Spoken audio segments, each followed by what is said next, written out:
দেখুন, অনেকটাই সত্য কথা বলে দিয়েছে নাহিদ ইসলাম। আর নাহিদ ইসলামের এই কথা শোনার পর অনেকের শরীরের মধ্যে গাত্রদহ হতে পারে।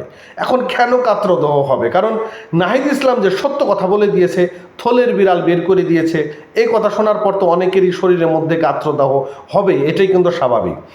দেখুন, বর্তমান সময়ে যে সকল উপদেষ্টা মণ্ডলীরা রয়েছেন তাদের বর্তমান অবস্থানটা কি যদি একটু পর্যালোচনা করেন, তাহলে নাহিদ ইসলাম যে কথাটা বলেছেন সেই কথার সঙ্গে একটু মিলিয়ে দেখবেন অনেকটাই বাস্তবতা কিন্তু রয়েছে। আমরা যদি আসিফ মাহমুদ সজীব ভুঁইয়ার কথা বলি, তার কথা যদি একটু চিন্তা করেন যে তার অবস্থানটা এখন কোন পর্যায়ে রয়েছে, অর্থাৎ আসিফ মাহমুদ সজীব ভুঁইয়া যেখানে হাত দিচ্ছেন সেখানে কিন্তু একটা জটলা তৈরি হচ্ছে, এবং প্রত্যেকটা সেক্টরগুলো, প্রত্যেকটা জায়গাগুলোতে কিন্তু এই আসিফ মাহমুদ সজীব ভুঁইয়ার কিন্তু একটা বড় সমস্যা রয়েছে, বিতর্ক তৈরি হচ্ছে।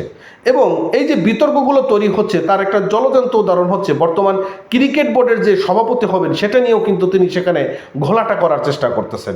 এবং এই যে ঘোলাটা করার চেষ্টা করতেছেন, এখানে কি ওনার কোনো ইন্টারেস্ট রয়েছে কিনা? তো যাই হোক, আমাদের মূল কথা হচ্ছে, আপনার টাইটেল দেখতে পাচ্ছেন যে অনেক উপদেষ্টা সেফট এক্সিটের কথা ভাবছেন। যে কথাটি বলেছেন নাহিদ ইসলাম, এই কথাটা শোনার পর এখন আপনি মনে মনে কি ভাবছেন? যে আসলে কি এই উপদেষ্টারা অনেকেই সেফট এক্সিটের কথা ভাবছেন? এবং নাহিদ ইসলাম তিনি বলেছেন যে অনেক রাজনৈতিক দলের সঙ্গে হাতাত করছেন, যেন নির্বাচনের আগে বা নির্বাচনের মুহূর্তেই তারা রাষ্ট্র থেকে অন্য রাষ্ট্রে চলে যেতে পারেন, এরকমই সেফট এক্সিট খুঁজছেন, এরকম একটা কথা কিন্তু নাহিদ ইসলামের জায়গা থেকে বলেছেন। তো যুগান্তর পত্রিকাও কিন্তু এরকম একটা নিউজ প্রকাশ করেছে। আমি আপনাদেরকে একটু নিউজটা শেয়ার করার চেষ্টা করি, আপনারা অবশ্যই আমার সঙ্গে থাকবেন, ভিডিওটি কন্টিনিউ করবেন। যুগান্তর পত্রিকার যে টাইটেল, অনেক উপদেষ্টা সেফট এক্সিটের কথা ভাবছেন, বলেছেন নাহিদ ইসলাম।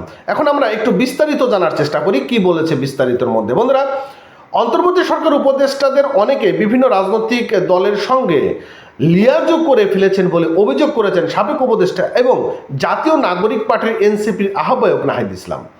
এই যে কথাটা তিনি বলেছেন, এই কথাটা আসলে কেন যেন মনে হয় অনেকটাই সত্যতার প্রমাণ আমাদের চোখের সামনে ভেসে বেড়াচ্ছে।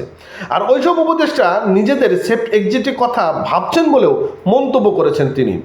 আর সম্প্রতি একটি বেসরকারি টেলিভিশনে দেওয়া সাক্ষাৎকারে নাহিদ ইসলাম বলেছেন, যারা উপদেষ্টা হয়েছেন তাদের অনেকেই বিশ্বাস করে আমাদের ভুল হয়েছে এবং আমাদের উচিত ছিল যে ছাত্র নেতৃত্বকে শক্তিশালী করা এবং সরকারে গেলে সম্মিলিতভাবে যাওয়া, এবং আমরা নাগরিক সমাজ এবং রাজনৈতিক দলগুলোর উপর যে বিশ্বাস করেছিলাম বা তাদের উপর যে আস্থা রেখেছিলাম, সেই জায়গা থেকে আমরা প্রতারিত হয়েছি।